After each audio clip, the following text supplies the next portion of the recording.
Pour que chaque repas soit un moment de plaisir, Lobou Mame Diarra Bousso est au cœur des foyers sénégalais depuis plus de 20 ans.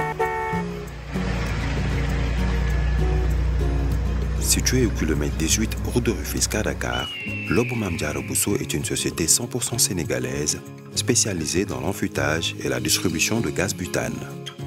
C'est une équipe de plus de 200 collaborateurs guidés par une même volonté, participer activement au développement du Sénégal. Ces équipes s'appuient sur des valeurs familiales partagées et une expérience professionnelle forte, faisant de Lobou Gaz la marque préférée des Sénégalais. Le souci de chacun de nos collaborateurs est l'accessibilité de nos produits à tous et partout. Notre leadership sur le butane, nous le devons aux ménages sénégalais qui ne cessent de nous renouveler leur confiance, faisant de nous le leader incontesté du marché du gaz, notamment de la 9 kg. Nous avons conçu cette bouteille en respectant les normes de sécurité en la matière. Cette invention est déposée auprès de l'Organisation africaine de la propriété intellectuelle. Assurément tournée vers l'avenir, nous maîtrisons toute la chaîne d'approvisionnement du gaz, allant de l'importation à la distribution sur le marché national et à la réexportation. Notre fibre patriotique, notre recherche permanente d'innovation et notre souci de sécurisation de l'approvisionnement du pays en gaz butane ont motivé la construction de 4 sphères sous talus d'une capacité totale de 6200 tonnes.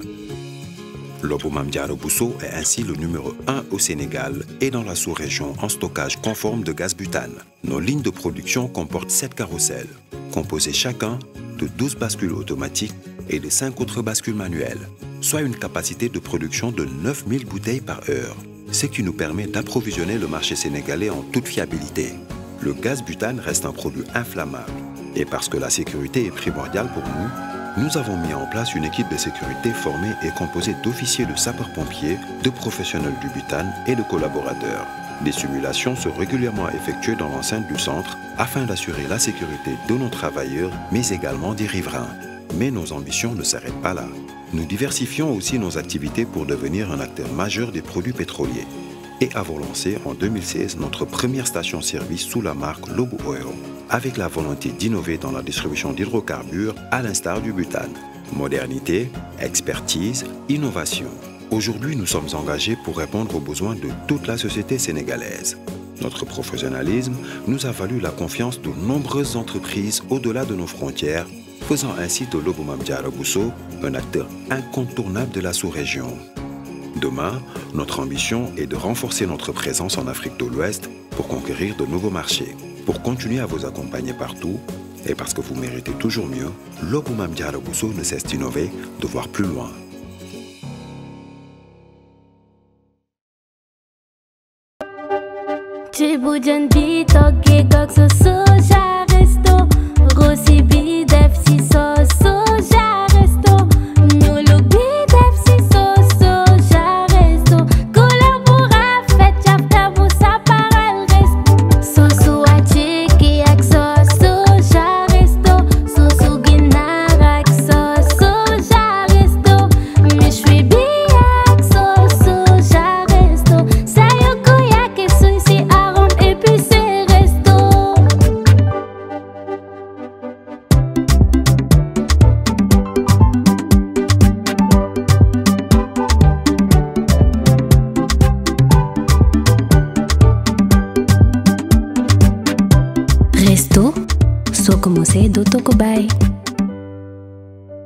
أعوذ بالله السميع العليم من الشيطان الرجيم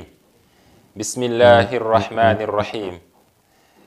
الحمد لله والصلاة والسلام على أشرف الأنبياء وإمام المرسلين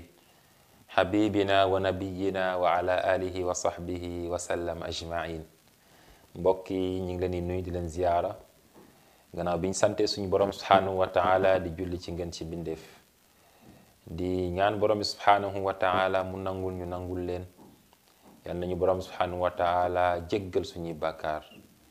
yal nañu borom subhanahu wa taala xiir ci boppam yàlla bu ñu suñu borom seetaan doon takk suñu borom du seetaan jaamam mukk waaye yàlla nañu gunge suñu matadi ak suñu nitadi ak suñuy gàttañlu ak suñuy njuumte suñuy bàkkaar suñuy moy yàlla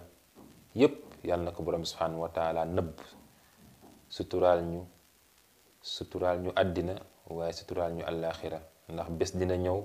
borom bi mi ngi wax ne yawma tubla sarair bés bu jar a bàyyi xel maanaam ñu ngi nëb maanaam secret yi bés bu muy feeñ am na bés boo xam ne secret yi dinañ feeñ waaye nag wasturna yawma tubla sarair ya rab ñi ñaan borom subhanahu ñu ñëpp yàlla nañu yàlla muur malaayu suturaam moom borom subhanahu wa taala bés bi nga xam ne dañuy feeñal sutura yi dañuy feeñal secret yi laa bëgg a wax kon mbokk yi lépp loo xamante ne yéewu la rek lu rafet yàlla na feeñ ci suñu ñun ñëpp képp kuy topp jotaayu Sumuyatul Islam jotaay yi mel nii moo xam ci Ali Imran TV la moo xam foo koy mën a topp maa ngi lay ñaanal borom subhanahu wa taala yal na la yàlla suturaal yal na la suñu borom suturaal waaye suturaal sa njaboot yal na la borom mi suturaal àddina ak àllaaxira sutura mooy lépp benn góor ju baax ndeysaan ci angal gumba fële ci Medina angal gumba en face jàkk sëñ Babacar Sy saa yi ma ko daan romb nuyu ko rek boobu maa ngi gën a nekk xale mooy ne yàlla na la yàlla dolli sutura yàlla nañu yàlla dolli sutura ne ma sutura mooy lépp yàlla nañu yàlla defal sutura sutura mooy lépp yàlla nañu yàlla def ñaanam yépp ay at nag saa yi ma ko rombee loolu lay ñaan góor gi ndeysaan dellu na Fuuta waa Fuuta la yàgg na yàlla na ko yàlla sàmm guddal ay fanam wéral ay cëram waaye loolu lañu doon ñaanal toujours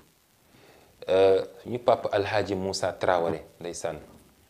moom it saa yuy ñaan rek ci ay ñaanam damay dégg muy wax loolu yàlla nañu yàlla defal sutura har no suturi ci sooninke dañu har no suturi sutura ñen hoohoy har no suturi loolu la paa bi doon wax ndeysaan waaw gaañu nag génn àddina suñu wayjur jooju yàlla na ko yàlla yërëm moom it ak mboolem wayjur ak mboolem ñu jiitu ci kër ji nga xam ne ñun ñëpp dinañ fa daje ñi fi des tam yàlla na yéex waaye na mu yéex lépp yàlla na doon yiw kon mag ñi bokk na ci lañ doon ëpp la ñuy ñaan mooy sutura parce que dañuy xam moo tax waaw suñ nee sutura tekkiwul ne nit ki dafay def lu bon moo tax ñu ne sutura déedéet maanaam yenn saa nit ki dina dund xaal boo xam ne nga gis ko fekk sutura rek la fekk ndeke ba bés ba muy xëy amul dépense ak bari xam nañ ci lu bari xam nañ fi ñoo xam ni dañuy génn taal seen oto di dawal oto bi doon 4x4 wala mu doon oto bu rafet boo xam ne macha allah fekk la ñu sol ñu ngi sol jesneer sol ay verre yi rafet sol mbaxane mu rafet sol dàll yi rafet fekk bàyyiwuñu sax dépense seen kër fekk ñi ngi ak problème yoo xam ne mais loolu sutura la ku leen gis nag ñee leen ku leen gis nag ndeysaan nga fonk leen waaw fonki àddina waaw fonki àddina fekk bàyyiwuñu dépense seen kër waaw li tax ñun ñuy xam loolu parce que boo nekkee si maanaam domaine bi ñu nekk nga doon imam yu ci bari dañ lay woo di la wax ay affaire di la wax yoo xamante ni yow munoo muus ba waaye nga ne diw nii moom la waaw parce que duñ ko foog donc yooyu yëpp ci xeetu sutura la bokk moo tax bu ñu waxee sutura dafa yaatu gis nga jàppee ko boroom xam-xam fekk xamul fekk xam-xamam soriwul waaye sutura yàlla waaw ñun ñëpp sutura yàlla ndeysaan sama xam-xam soriwul sama jàng soriwul samay gëstu soriwul samay at demul fenn waaye ñu jàpp ne xam naa dara fekk xaw ma dara damay sutura yàlla rek waaw ndeysaan nit ki di liggéey fenn waaw nekk colonel wala mu nekk ministre wala mu nekk directeur wala mu den responsable fenn ab poste bu muy kii wala mu nekk ci benn commerce benn business ñu yaakaar ne mi ngi ak lu ne fekk nag ndeysaan sutura yàlla rek sutura yàlla rek fañ ko teg àggu fa lañ ko sas attanu ko amu ko xajul ci wërsëgam waaw nga gis mbokk mi jóge fële waaw ñi ngi waxtaane Sumuyatul Islam la globalité de l'islam lépp ci la bokk nga gis ay mbokkam jóge fële moo xam dëkk ba lañ jóge village ba moo xam Dakaaru lañ jóge wala ñëw ci kër ga waaw parce que léegi colonel la wala commissaire la wala ministre la wala maire la wala wala léegi businessman bu mag la commerçant bu mag la homme d'affaires bu mag la wala femme d'affaires bu mag la waaw fekk sutura ndeysaan fekk la nga koy ñaan moo la ko gën a soxla ba nga koy tiis moom bu ëpp wala bu raw loolu la am toog ci allahu akbar sutura nga ñëw di ko wax sa problème mu doom wala sa problème mu njaboot problème mu soxna yi fekk moom mi ngi problème yoo xam ne bu la ko waxoon nga fàtte. waaye nag ku ñu fal kilifa wala nga doon kilifa moo xam ci wàllu diine moo xam ci wàllu aada ëpp na nit ñëw wax la problème nga wax ko sa problème yooyu loolu kenn du ko def. moo tax kilifa yi du ñu jooy ñoom ndeysaan du ñu jooy. loolu mooy sutura. kon suñu sumileetul islam tey daanaka ci loolu lañ cee gën a yaatal sutura. waaw l'islam diine bu global la sutura mooy lépp yàlla nañu yàlla dolli sutura. mbokk yi yàlla dafa am tur boo xam ni dafa bokk ci ay turam yàlla wax walillahi al asmaul husna waaw ñeel na yàlla tur yi sell yi waaw tur yi sell yi melokaan yu tedd yi yu kawe yi yu rafet yi yu jekk yi yàlla rekk ko moom yàlla rekk ko moom keneen ku dul moom amu ko waaw jaam lañ lay tuddee jël benn turu yàlla wala melokaanu yàlla toftal ko sof ko ci baat boobule Abdul Hamid Abdul Rahman Abdul Raouf Abdul Majid Abdullah mi ngi noonu lay demee. bokk na ci tur yooyu nag ñuy wax as-sattaaru wala as-sittiiru waaw allahu akbar xoolal sutura yàlla daf ko def tur mu bokk ci ay turam yàlla bari sutura. mbokk yi sutura moo tax yàlla sàkk guddi waaw yàlla sàkk guddi am na lu bari loo xam ne bu guddi amul woon du mun a am wala buy am dina compliqué lool waaw sutura. nit ki takk soxnaam nekk ci kër ga am njaboot góor ak jigéen ñi dund ci kër gi nekk ci penc mi. nekk ci penc mi guddi amul benn moment jot maanaa yaay ji ak papa ji ñu dem tëju ci biir néeg bi bëgg soxla seen bopp doomi di gis loolu du sutura. allahu akbar bu guddi amul woon loolooy xew wala balaa ñi mën a moom seen bopp dina métti lool dinañ dem fu sori dinañ ci dugg waaye yàlla ci suturaam mu indi guddi. bu guddi jotee ngi ne dañuy nelaw duñ ne dañuy dem def la may bañ a wax déedéet dañuy tëddi xale yi tëddi seen néeg ku nekk dem fa nga war a tëdd lëndëm ne kurus ñu fay làmp yi. bu dee bëccëg nga xam bu fekkoon bëccëg ñuy jéem a tëj néeg yi di jéem a ut ay rideau yoo xam ne day tax foofu lëndëm day compliqué waa kii lu muy def nii waa paa bi lu muy def nii mère bi lu muy def nii su ma nee paa ak mère paa ñu âgé maanaam képp koo xam ne am nga njaboot rek dama jël exemple rek. ci sutura li yàlla defee sutura ci dundu doomu aadama allahu akbar mais xoolal guddi ñëw nga xam ne doo fay làmp c'est-à-dire su ma nee doo créer lëndëm laa bëgg a wax moom ngoog doo créer lëndëm yàlla moo lay indil leen lëndëm bi waaw fi nga ni utee làmp ak luy leer mooy pour faj seeni soxla pour gis bu jàllee ñu tëj fay làmp yi tëj buntu yi lan la ñuy def dañuy nelaw dañuy dallu ci dallu boobu lu la neex def sutura ñii ñi ngi siy jaamu yàlla ñii ñi ngi ci mooy yàlla lépp sutura kii jaamu yàlla yàlla nga koy suturaal ndax du ñu ne day jaamu yàlla rek nañ ko na ko def ci biti lu ko neex déedéet waliyaazu billah kii jaamu yàlla yàlla nga koy suturaal kii mooy yàlla tamit yàlla nga koy suturaal allahu akbar kay suñu borom. léegi nag mbokk yi fa ñuy jeexalee mooy yàlla mii suturaal kii jaamu ki kay jaamu di suturaal ki kay mooy ane lan moo la tere yow jaam bi yow nga suturaal leen ñoom ane lan moo tax lan moo waral loo xamal doomu aadama rek xam wax ko ane lan moo tax ngay xaawi suturay jaamu yàlla yi lan moo ko waral mbokk yi nañ delloo si waat xel yi ñu xam ne l'islam diine la boo xam ne diine bu noble la diine la boo xam ne diine bu am sutura la looloo waral ci wàllu li ñuy wax adultère l'islam charte yi mu tëral amul kenn koo xam ne mën nga koo firneel mën nga koo dajale c'est impossible lenn rek lay tekki mbokk yi mooy sutura gis nga sutura du leneen lu dul loolu ne waa ji daa ñëw fekk yenent bi sallallahu alayhi wasallam toog mu ne ko gis naa diw ak diw ñuy def nangam ak sàngam yenent bi tànkam lu ko maanaam intéressé wul ci wax bi sallallahu alayhi wa sallam. xool leen jikko yeneen sallallahu alayhi wa sallam wa innaka la ala xuluqin azim bugg te xamal kenn lu bon lu ñaaw buggul kenn indi benn information boo xam bu négatif bu ñaaw bu bon ci jaam ci nit bugg ko yeneen bi il n'aime pas ça. lu tax yow nga koy bëgg lu tax ngay bëgg ñu lay toxalal ay information yu bon ci ay nit lu tax ñu lay wax ne diw moo def nii lu tax ngay nangu ñu lay envoyé ay vidéo yoo xamante ne bii day xawi sutura ay yeneen ni jaamu yàlla ak ku ñu mën a doon ak lu ñu mën a doon lu tax audio bu ñëw sa téléphone doo ko vérifier in jaakum fasiqun bi naba'in fatabayyanu lu tax audio bu ñëw doo ko filtrer nga xool vidéo bi nga xool image bi nga xool bu jaree jàllale nga jàllale bu jarul jàllale nga teg ci suuf lu tax doo ko def lu tax nga sawar ci tasaare lu bon mbaa xam nga ni yow mii may waxal yow sama mbokk jullit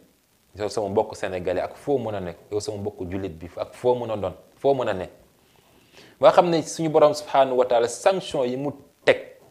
ki def lu bon bu dee fukk la ki nga xam ne moo tasaare siwal lu bon 90 la koy teg moom ci waxin mbaa xam nga loolu suñu borom subhanahu wa taala mi ngi wax du may wax de mi ngi wax ci suratu nuur mooy surat la lumière maanaam surat numéro 24 soo ko doon topp te dafa am sababu nuzul maanaam cause bi tax mu wàcc xew-xew bu yéeme muy xadisul ifk te xoolal lan la mooy tasaare lu bon lu ñaaw moo indi lii suñu boroom ne inna alladina yuhibbuna an tashia alfahishatu fi alladina amanu lahum adabun alimun fi dunya wal axira wallahu ya'lamu wa antum la ta'lamun. ñi nga xam ne dañuy bëgg tasaare lu ñaaw lu bon ci diggante ñi gëm mu ne ñeel na leen mbugal boo xam ne àddina ak àllaaxira la maanaam yàlla leen di préparé mbugal àddina mbugal leen àddina mbugal leen àllaaxira yàlla waxul inna allazina yafaaluuna alfahisha aw yartakibuna alfahisha aw yatuna bilfahisha ñi nga xam dañuy waxul ñi nga xam dañuy def lu bon wala dañuy def ñu ñaaw wala dañuy def yu ñuy tere yàlla waxul loolu dafa ne ñii siiwal lu bon bi am ci penc mi dama leen di préparé àddina mbugal préparé leen àllaaxira mbugal yow naka nga mën a déggee lii ba pare yow ngay siiwal lu ñaaw allahu akbar ak naka nga mën a dégg gis nga kenn matul yàlla xam ne benn boroom xam-xam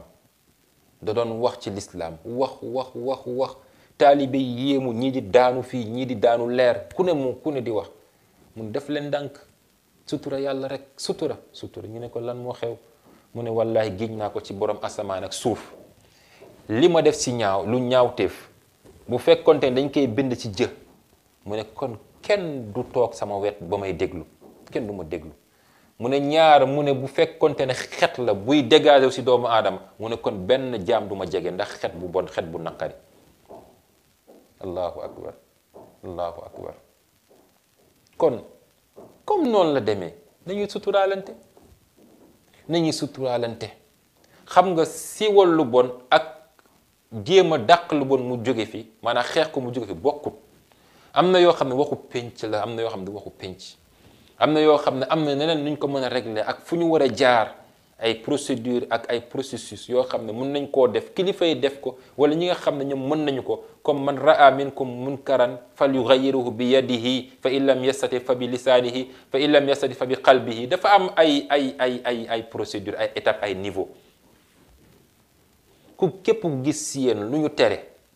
waaw lu ñu tere nga gis waa ji moom bu génnee sens interdit lay jaar bu dee alkaati la moom ci dooleem bi yadihi ci dooleem la koy réglé waaw bu dee yow doo alkaati nag yow ab civil nga nii rek mun nga ko réglé ci sa làmmiñ saa waay fi nga jaar sens interdit la de loolu nga mën bu dee koo xam ne nag mënul yooyu yëpp nag mu naqar waa ji xoolal li mu def mu naqari ko nag moom ba pare wane ne li nga def ndax man nag mun ma ci wax waaye neexuma waaye nag lu ñu gis def ko vidéo def ko ay audio def ko ay kii tasaare ko wane ko amul sens loolu taxul lu bon jóge fi gis nga annoncé maanaam dénoncé lu bon ci façon bii nga xam ne moom lañ koy defee ci àddina bi taxul lu bon jóge fi waaye day tax ñi ko xamul woon sax ñoom dugg ci nit ñi toll nañ foo xam ne ci wàllu réer seytaane jekku na nit ñi façon boo xam lu ëpp si nit ñi ci façon boo xam ne c'est-à-dire li leen di lor nga jàpp ne moo leen di lor ñoom jàpp nañ loolu moo leen di defar loolu li ngay jàpp ne du plaisir ñoom loolu mooy plaisir si ñoom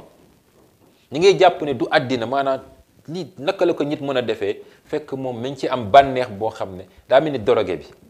kii tux cigarette yow bu la xet bi duggee nga yaa ngi def nii nicotine bi goudron bi yooyu fekk moom bu xëcce mi nag am na plaisir bu muy yëg moom subhanallah te xoolal mi ngi koy gaañ de mais plaisir la ci moom ki yore drogue bi di xëcc naan ni bopp bi di dóor yow yaa ngi jàpp ne kii mi ngi rey boppam mi ngi alku mi ngi kii waaye moom moment boobu woo mi ngi ci niveau boo xam ne ci plaisir day daa jàpp ne yow yow da ngaa dof parce que yow la muy yëg boo ko xamoon da ngay ñëw def la muy def moom it waaw moo tax bu ñu jàpp ne bu ñu dénoncé yenn yi wala nekk ci yenn yi di ko wax ci penc mi def ko ay vidéo ak dugal ko ci YouTube beeg dugal ko ci réseaux sociaux yi mooy tax mu jóge fii dañuy ndax suñu bopp du noonu am na yeneen i mbir yeneen i façon bu ñu ko mën a lijjante te kenn du ko tasaare ci sutura kon mbokk yi sutura mooy lépp l'islam sutura la dañuy suturaalante l'islam dañuy jàppalante l'islam comme ni ma ko waxee sànq te àggaliwu ma ko mooy yenente bi waa ji ñëwee ci moom nan gis naa diw ak diw ñuy def nangam ak sàngam yenente bi tànkam la ko ba mu insister yenente bi ne ko lu tax ba nga leen gisee suturaaloo leen lu tax doo leen suturaal allahu akbar damay jeexale ndeysaan ne yowmal qiyaam yeneen sallallahu alayhi wasallam mooy wax jaam bi dina ñëw yowmal qiyaam mu wéet ak boroom bi def maanaam sitre barrière digganteem maanaam kenn ku ne suñu day am mu def imaginel yàlla def sa digganteeg moom ak jaam ñi ab kiiraay ab sutura benn miir waaw benn barrière yow ak moom kott dong mu ne yow sama jaam yaa defoon nangam bis sàngam ci place sàngam yaa waxoon di wax di cité ba nga jàpp ne léegi moom sayee parce que yooyu dafa am waaw wa qaalu ma li hada alkitab la yughadiru saghiratan wala kabiratan illa ahsaha am na yoo xam mu ne ahsahu llahu wa nasuhu yoo xam ne nit ki def na ko ba pare yu bon la mais moom fàtte na ko carrément yàlla wan ko mu ne ko yaa defoon nangam ci bés sàngam ci atu nangam ni nga ko defee woon ba mu jàpp ne moom jeex na moom koy safara rek yàlla ne da nga koo defoon nga suturaal la nga suturaal sa bopp jéggal naa la mu ñaar ñi daal dindi kiiraay ba digganteem ak jaam ñi ba ñëpp ne waa ji guerrier la wooy fekk nag waa ji yàllaa ko suturaal rek yàllaa ko baal jéggal ko léegi nag loolu pour nga am ko da ngay am sutura yow sa jëmmi bopp waaye tamit di suturaal jaamu yàlla yi ku suturaal ab jaam yeneen bi moo ko wax man satara musliman képp ku suturaal ab julit satarahu llahu fi dunya wal axira yàlla suturaal ko addina ak alaxira kon nañuy suturaalante liñ ci bëgg a wax yëpp dafa bari waaye waxtu bi daanaka weesu nañ ko moo ñu xoj di ñaan borom bi subhanahu wa taala mu dolli ñu sutura defal ñu sutura defal leen sutura waaye tam booleen ci ñi nga xam dañuy am sutura ci seen jëmmi bopp waaye am sutura ci lépp yàlla nañ ko yàlla defal incha allahu amaana ñu eggaliwaat sujet bi ci sumuliyatul islam ci kàttan borom subhanahu wa taala ci beneen alxamis wassalaamu aleykum wa rahmatullahi taala wa barakatuhu. Pour que chaque repas soit un moment de plaisir, Lobou Mame Diarra Bousso est au cœur des foyers sénégalais depuis plus de 20 ans. Situé au kilomètre 18 route de Rufisque à Dakar, Lobou Mame Diarra Bousso est une société 100% sénégalaise spécialisée dans l'enfûtage et la distribution de gaz butane. C'est une équipe de plus de 200 collaborateurs guidés par une même volonté, participer activement au développement du Sénégal. Ces équipes s'appuient sur des valeurs familiales partagées et une expérience professionnelle forte, faisant de Lobogaz la marque préférée des Sénégalais. Le souci de chacun de nos collaborateurs est l'accessibilité de nos produits à tous et partout. Notre leadership sur le butane, nous le devons aux ménages sénégalais qui ne cessent de nous renouveler leur confiance, faisant de nous le leader incontesté du marché du gaz, notamment de la 9 kg. Nous avons conçu cette bouteille en respectant les normes de sécurité en la matière. Cette invention est déposée auprès de l'Organisation africaine de la propriété intellectuelle. Assurément tournée vers l'avenir, nous maîtrisons toute la chaîne d'approvisionnement du gaz, allant de l'importation à la distribution sur le marché national et à la réexportation. Notre fibre patriotique, notre recherche permanente d'innovation et notre souci de sécurisation de l'approvisionnement du pays en gaz butane ont motivé la construction de 4 sphères sous talus d'une capacité totale de 6200 tonnes. Lobo Mame Diarra Bousso est ainsi le numéro 1 au Sénégal et dans la sous-région en stockage conforme de gaz butane. Nos lignes de production comportent 7 carrousels, composés chacun de 12 bascules automatiques et de 5 autres bascules manuelles, soit une capacité de production de 9000 bouteilles par heure, ce qui nous permet d'approvisionner le marché sénégalais en toute fiabilité. Le gaz butane reste un produit inflammable et parce que la sécurité est primordiale pour nous, nous avons mis en place une équipe de sécurité formée et composée d'officiers de sapeurs-pompiers, de professionnels du butane et de collaborateurs. Des simulations sont régulièrement effectuées dans l'enceinte du centre afin d'assurer la sécurité de nos travailleurs, mais également des riverains. Mais nos ambitions ne s'arrêtent pas là. Nous diversifions aussi nos activités pour devenir un acteur majeur des produits pétroliers et avons lancé en 2016 notre première station-service sous la marque Lobo Oil, avec la volonté d'innover dans la distribution d'hydrocarbures à l'instar du butane. Modernité, expertise, innovation. Aujourd'hui, nous sommes engagés pour répondre aux besoins de toute la société sénégalaise. Notre professionnalisme nous a valu la confiance de nombreuses entreprises au-delà de nos frontières, faisant ainsi de Lobo Mame Diarra Bousso un acteur incontournable de la sous-région.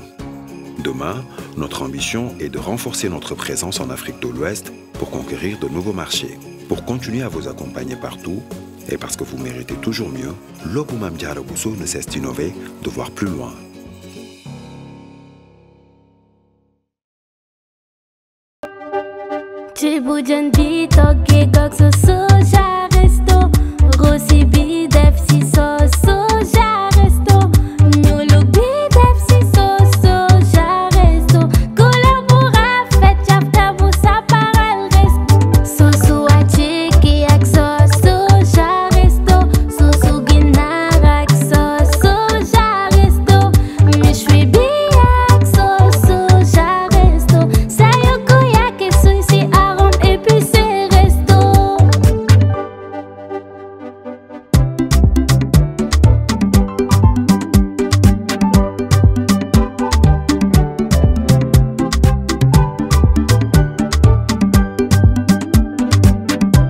Resto, soo ko mosee dootoo ko bàyyi.